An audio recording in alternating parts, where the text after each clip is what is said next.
อันนั้นแหละจังหวะบ่ให้ป้าเบาน้องเพิ่นว่าเขาเองได้อยากไปว่าลงชัยว่าเขาตีอันเล็กกระปูนั่นว่าเขาตีชัยนั่นเองว่าอีกได้ดิบ่ว่าอีกได้ว่าตีชัยจะว่าต้องตีนะเออตามผู้ชมเจ้าคือเลยน้อยค่อยก็เห็นเขาในชีพเล็กกระปูเราตกผมเขาเอาชีพให้ลงโดยโอ้ชิไปว่าอย่างไรโอ้ยไปโดนตีแป้นใส่คนปักตีปักเลยเนี่ยตีขวาไปชิลงบ่เนาะตีตะปูนั่นเท่าแก่ชุดของบ้านอย่าเด้อเราสิ่งที่เราจริงบ่จริงพี่น้องเนาะเรามีของดีแท้หรือเรามีเงินหรือเรามีสมบัติอย่างที่ซ่อนอยู่หรือบ่เนาะพี่น้องเดี๋ยวจังมาคุยมาถามกันอีกหน่อยนึงเนาะเดี๋ยวพาดูชมคลิปก่อนเนาะใช่เนาะเดี๋ยวเราสิได้ขอเบิ่งว่าเป็นจังได๋เรื่องจริงบ่หรือบ่จริงเนาะจะกับสิ่งที่เราเว้านะพี่น้องเนาะและทุกครั้งอยากฝากเรื่อง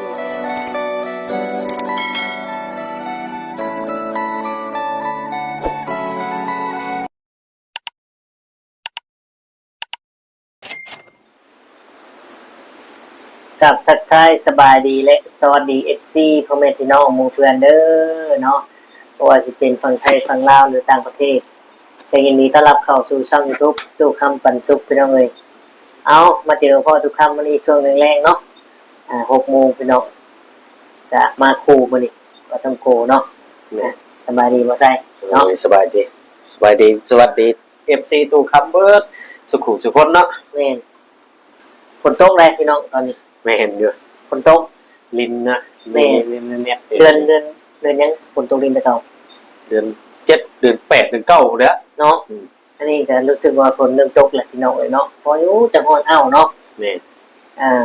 เป็นจังได๋พี่น้องตอนนี้ทุกคนที่เบิ่งคลิปนี้อยู่ฝนตกคือกันบ่เนาะถ้าตกก็คอมเมนต์บอกกันเด้อพี่น้องเด้อก็เรื่องเก่าพี่น้องเอ้ยมื้อนี้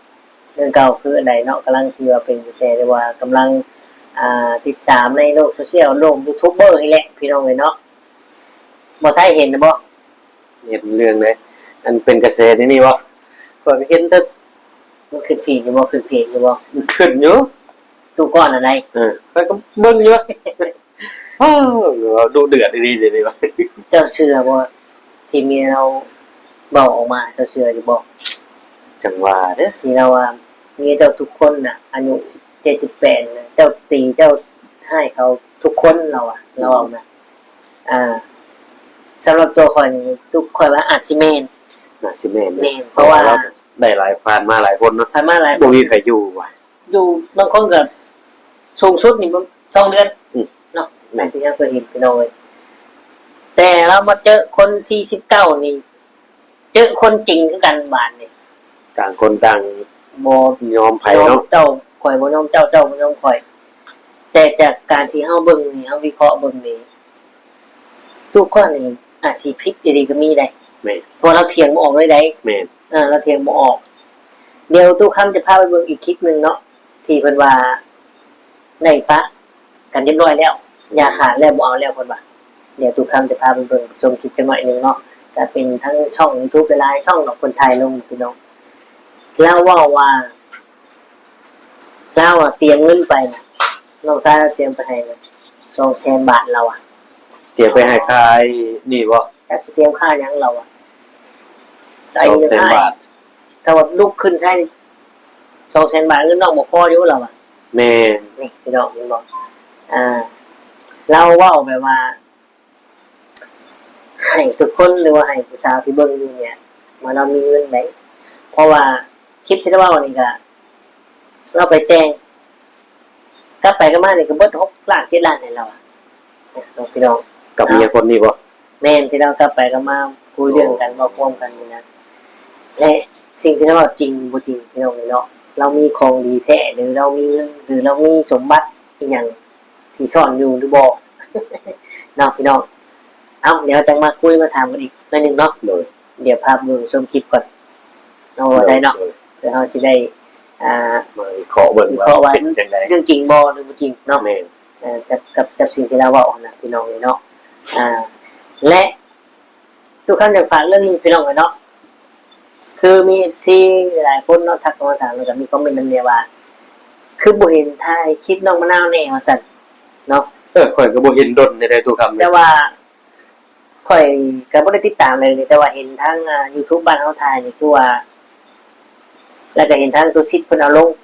ว่าน้องมะนาวนี่โทรมาหาอยากให้ไปถ่ายคลิปขอความช่วยเหลือหลังจากที่เกิดดราม่าเรื่องน้องเตยขึ้นเท่านั้นเฮาก็บ่ได้มีการถ่ายเนาะแล้วก็แต่ก็มีทาง YouTube ช่องเล็กๆน้อยๆแบบอยู่ในบ้านเฮาไปถ่ายอยู่เลยก็คือว่าไปให้งานชงกาแฟพี่น้องชงกาแฟอาจจะเป็นชงกาแฟแม่เพิ่นคนนั้นแหละเนาะแต่บัดนี้มาไปเฮ็ดบ่ได้ว่าเห็น เป็นอย่างนี้แหละ ทุกคำเห็นเพิ่นเอาลงคลิปมาแล้วเนาะ เห็นน้องมะนาวบ่หรือว่าผัวเราเฮ็ดบ่ได้ แม่นแล้วก็คือมีคลิปหนึงที่ว่าเป็นหยัง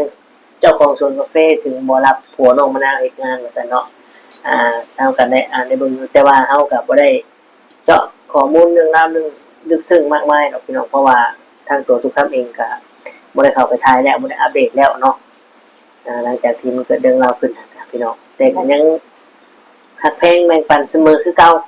เนาะเพราะว่าคนเฮามันก็มีการผิดพลาดได้ แม่น แต่เป็นหยังคือบ่ค่อยอัปเดตคือบ่ค่อยถ่ายเพราะว่ามันเบิดโมงหรือว่าพอเวลาที่เฮาบ่ได้อัปเดตแล้วนะพี่น้องเพราะว่า ทุกคนก็อาจสิเห็นเนาะตู้คำก็เคยซอยกับตู้ซีและหลังจากที่ตู้คำมาให้ก็เห็นตู้ซิดเข้าไปซอยตลอดแม่นบ่ แม่น คอยไปบอกไปแนะนำให้นั่นเฮ็ดนี่ปลูกผักปลูกหญ้าเพื่อหยังเพื่อให้เจ้ามีรายได้เข้าในครอบครัวซื้อเกือไปงัวแม่นบ่ล่ะ แม่น ตู้ซิดก็พยายามทำทุกอย่างเพื่อให้นั่นเนาะแต่สุดท้ายก็มีผู้ใหญ่เข้ามาซอยจบเจือสิซื้อรถไถนาให้แต่แต่เหตุก็เกิดจากน้องเตอบ้านนี่พี่น้อง มันก็เลย รับกับเปลี่ยนไปผู้ใหญ่ก็โอ้ยอยากเอารถคืนจังซี่เนาะแล้วหลังจากนั้นก็เพิ่นก็มีการแบบว่านั่นกันนั่นแหละก็บ่ได้อัปเดตลงพี่น้องเนาะแต่ก็บ่เป็นหยังมันผ่านเลยมีแต่ว่าทุกคำก็อยู่พี่อยู่ในไทยเนาะก็บ่รู้สิอัปเดตจังได๋เพราะว่าตัวสิก็บ่ได้ไปไทยพี่น้องเนาะ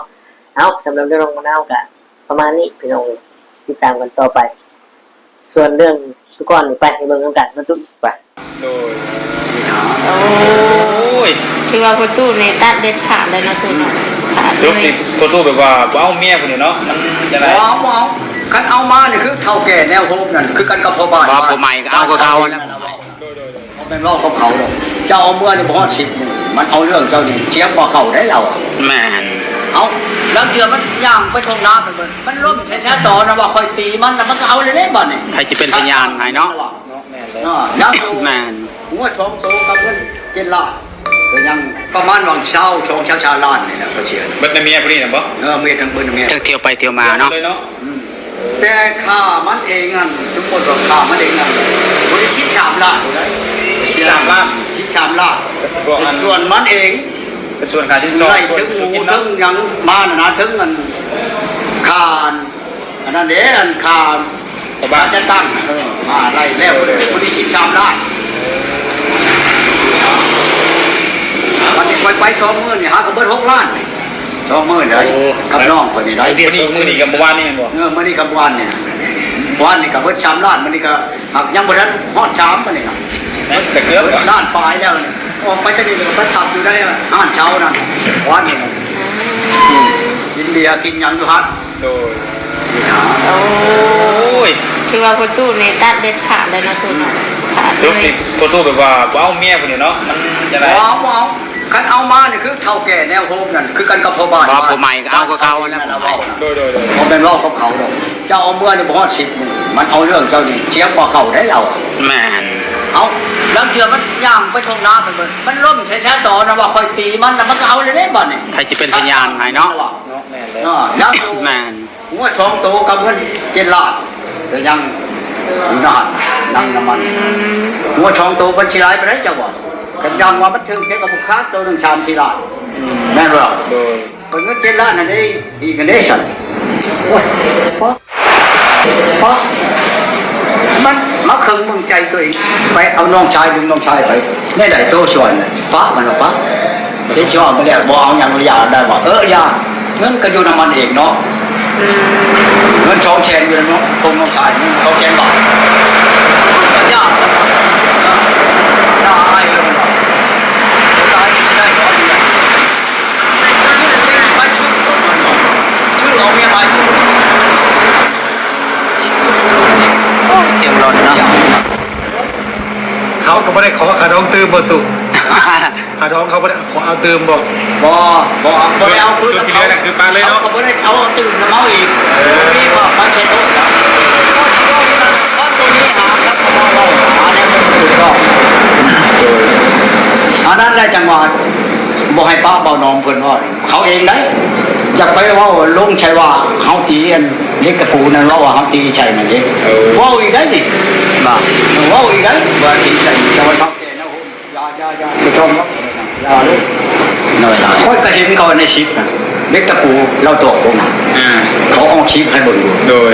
โอ้ยไปว่าอย่างเหมือนโอ้ยไปโดนตีแป้นเนี่ยใส่ข่อยปักปักเลยมันเนี่ยครับข่อย ตีข่อยมันสิลงบ่เนาะมันตีแต่ปู รถนั่นเท่าแก่ชุดประมาณอย่าเด้อเราอย่า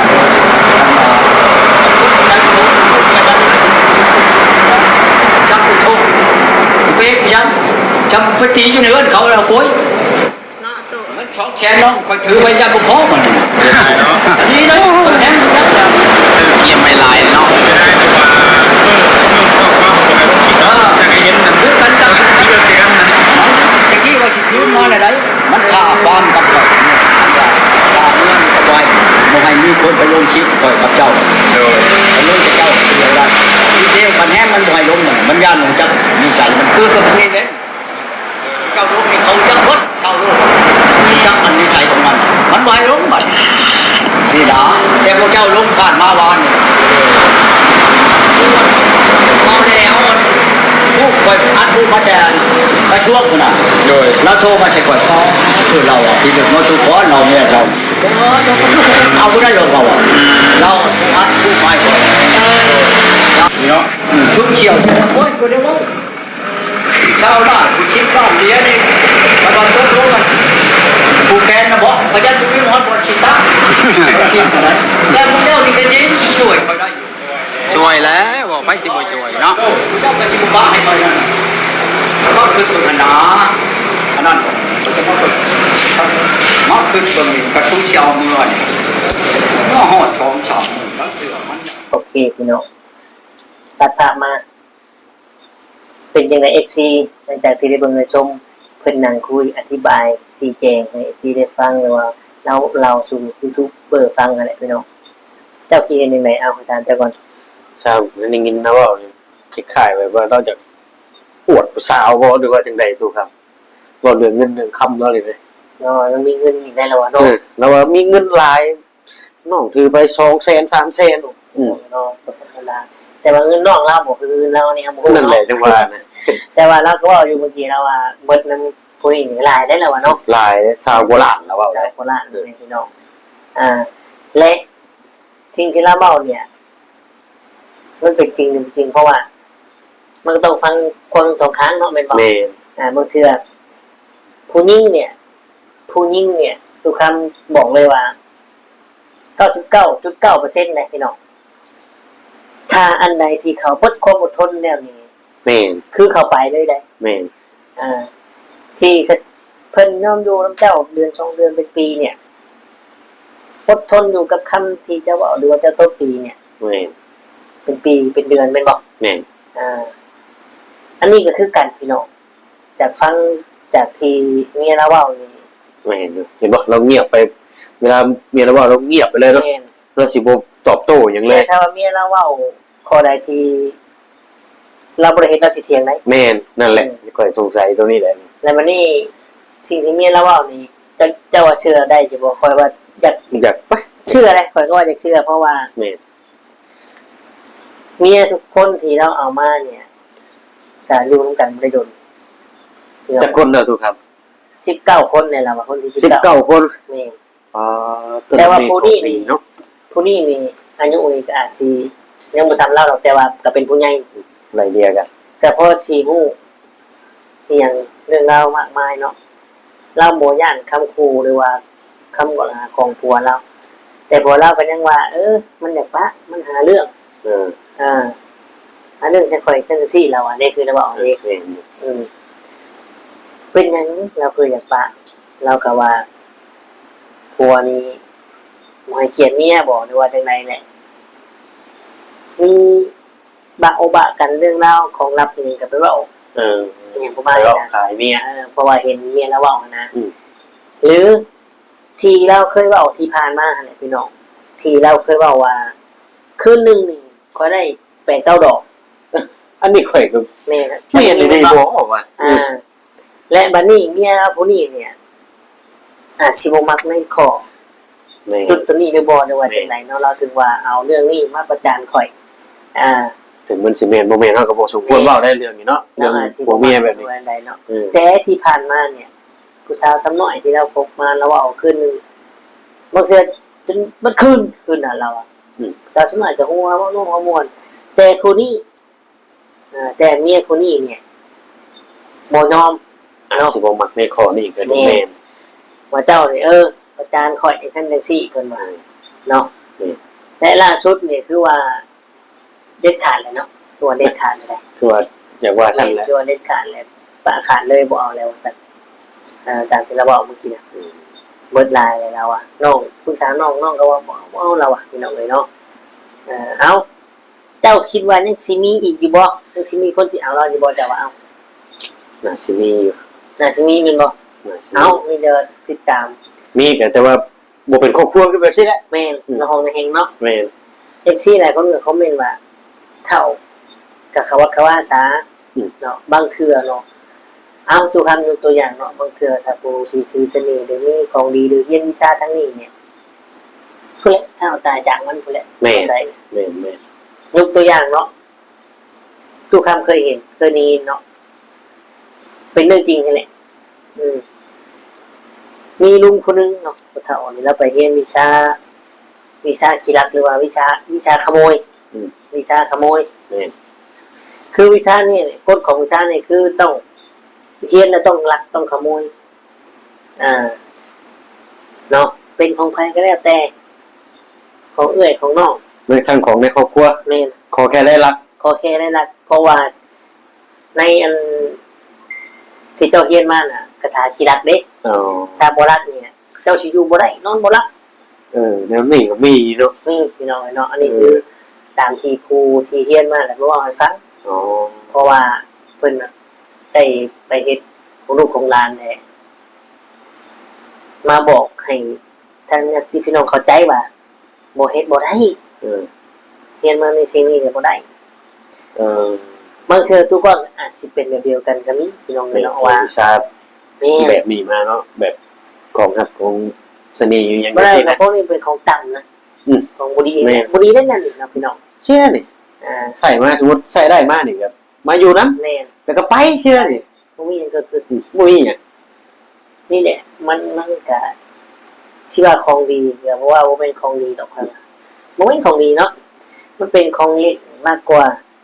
ของคนที่บ่รู้จักพ่อของคนที่บ่อยากสร้างครอบครัว นี่ของคนที่มักในสายนี่ แม่นเอ้าสิเป็นยังไงก็ญาติพี่น้องมีแต่ว่าติดตามกันเบิ่งแล้วมันสิมีคนที่20อยู่บ่จะเป็นผู้น้อยผู้ใหญ่ผู้เฒ่าเฮาก็ได้โง่แต่สำหรับเฮานี่ยันมีอยู่เนาะ มีข่อยว่ายังสิมีอยู่ แม่นแต่ก็ติดตามไปพี่น้องเอ้าสำหรับคลิปนี้ก็ประมาณนี้น้องแซนเนาะ โดย ที่เขาพี่น้ำน้องฟอนบัดนี้พี่น้อง นี่ ก็ขอบ จัก คุณ โมง คนหลายๆที่เขาเบิ่งมาชมคนใดกดแชร์กดติดตามให้และกด Subscribe เลยเนาะ โดย ขอบคุณคนหลายๆสำหรับคลิปนี้เฮาสองคนก็คือสิได้กล่าวเข้ามา สวัสดีครับ